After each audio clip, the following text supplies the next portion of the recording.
Today, Sam Bankman-Fried appears before a Bahamian court. Binance.us announces the crypto exchange will acquire Voyager's assets. And Peter Vessenes breaks down his outlook for Bitcoin in 2023.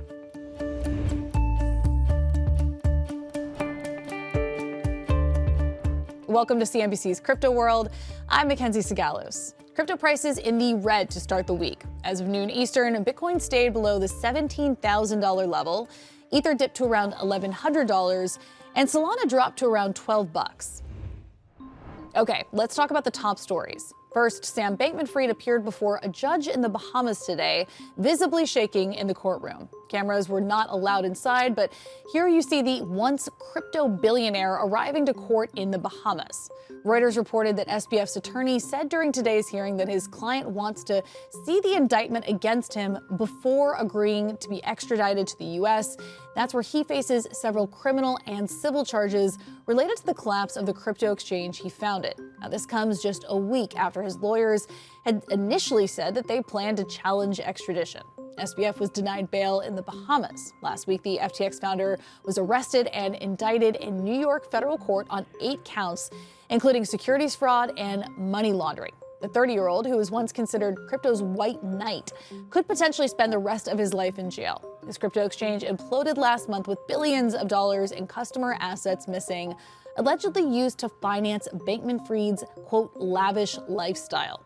Court had adjourned for the day, and SBF headed back to jail in the Bahamas. Next, insurers are denying or limiting coverage to clients with exposure to FTX, leaving crypto traders and exchanges uninsured for any losses from lawsuits or hacks. That's according to Reuters, which cited several market participants. Insurers were already hesitant to underwrite protection policies for crypto companies because of insufficient market regulation and crypto's volatile prices. The collapse of FTX has heightened concerns, with specialists in the Lloyd's of London and Bermuda insurance markets now reportedly requiring more transparency from crypto companies regarding their exposure to the bankrupt exchange.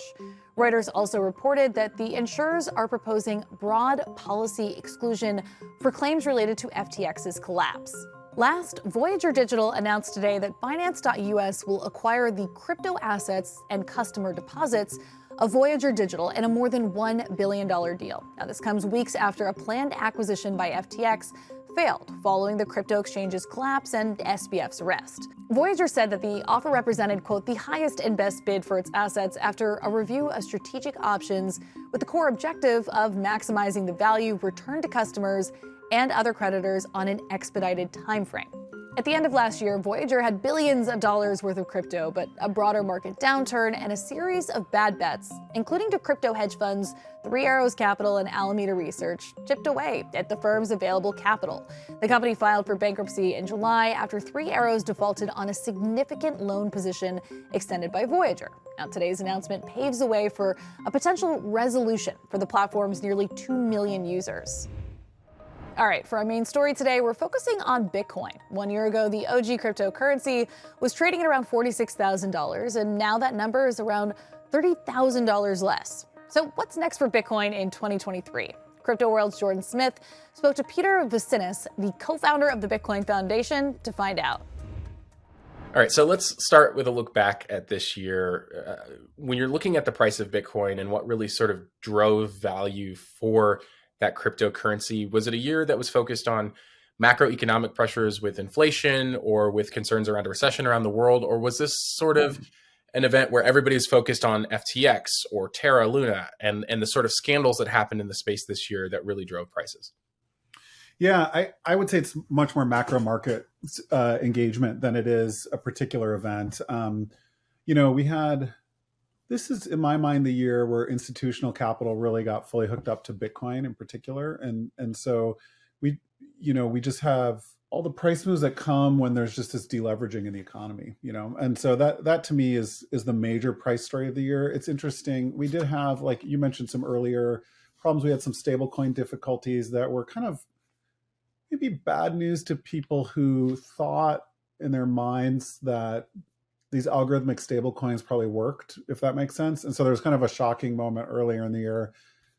On the other hand, we see, price movement around FTX, here at the end of the year. I would say it's been stable to maybe a little bit up on pricing by most metrics. So although that's clearly having an impact for people in a lot of ways, I haven't seen it push the price around in that same way. I think the big news has just been it got a lot cheaper to borrow money, and so a lot of institutional funds deleveraged this year, and that just means they're getting out of positions. That's how I read it. I want to ask about that institutional adoption that you were talking about. There was an argument for a really long time in crypto that despite the correlation that's happening with Bitcoin and tech stocks right now, they will eventually decouple, and Bitcoin will become a deflationary asset. People will turn to it in times of uncertainty to be able to hold value. As institutional players are getting involved in the space, though, and they're trading cryptocurrencies in the same way that they trade these riskier assets during times of uncertainty, do you think that people should still be expecting that from Bitcoin as it becomes more of an institutional asset? Yeah, it seems like this year that narrative just hasn't been true. I mean, I understand it, although I'll say, I don't remember who mentioned this to me, but someone put in my head years ago, they said, hey, if you think Bitcoin's really going to hit all these different parts of the economy, it'll eventually get correlated with the economy, which is a good, I think, counterpoint to this idea that it's just flight to safety for a deflationary asset. I do think there's some real strength. We did see Bitcoin price going up as inflation happened, and that is that story. That's like, hey, money, US dollar money is getting less valuable. People were using it to buy Bitcoin. That changed the price up. And we are maybe seeing that other half of that story is like, you don't get a pump with nothing on the other end. When it looks like the Fed's been successful at bringing inflation down, and the money supply, gets tighter, people do get out of that asset they've been in. So I guess at some level, maybe we did see that. Maybe we did see that this year, and we may see similar moves as interest rates go down. People may get back into Bitcoin as they decide. I think this question of what is there for people in the world to do with this thing is a really important question, though. And like, if you could get stuck talking up here conceptually, and probably should be talking a little more granularly, like what's there to do.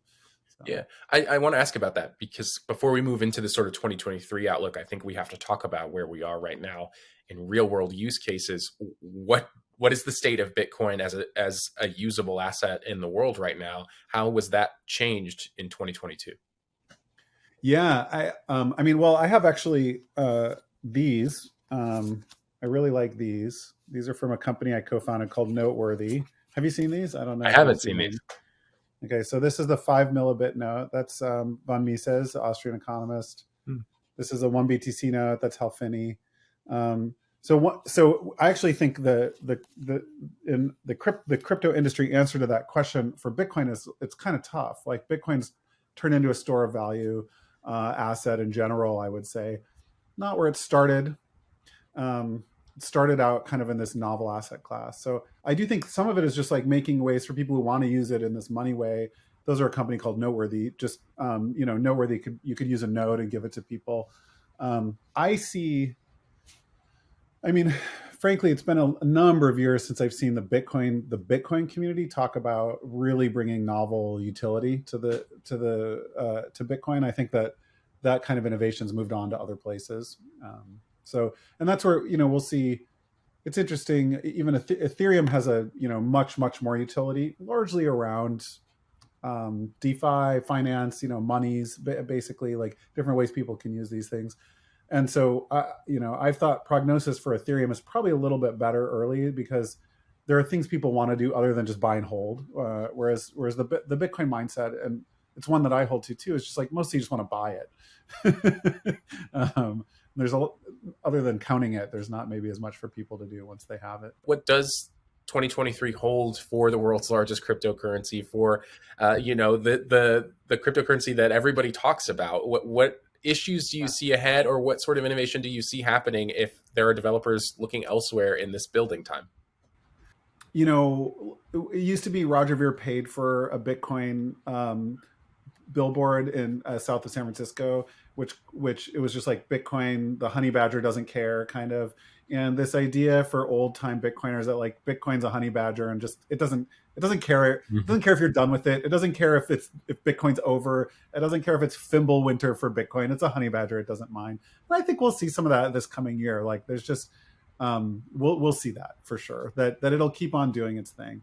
As someone who's involved in the early days, I would love to see kind of new blood come in and say like, what could this turn into? I think in reality, that's probably not gonna happen. I think in reality, we're gonna see Bitcoin being kind of very staid, very sort of almost fixed in what's available to do there, and we'll see a lot of innovation in other places.